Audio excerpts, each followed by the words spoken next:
Nshuti bakunzi ba Haleluya Amina TV, ndagira ngo mbasabe dusangire ijambo ry'Imana.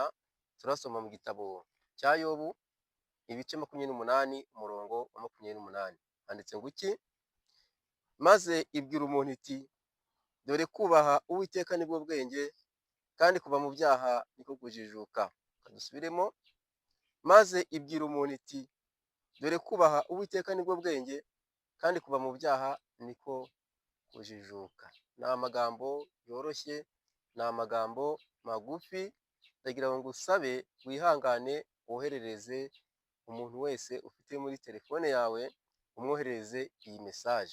Ugize amahirwe umuntu akava mu byaha, icya mbere byakunezeza, nanjye byanezeza, ndetse nawe ubwe byamunezeza, ndetse akarusho byanezeza Imana. Komeza gukora comment, share na like. Imana ibahe umugisha.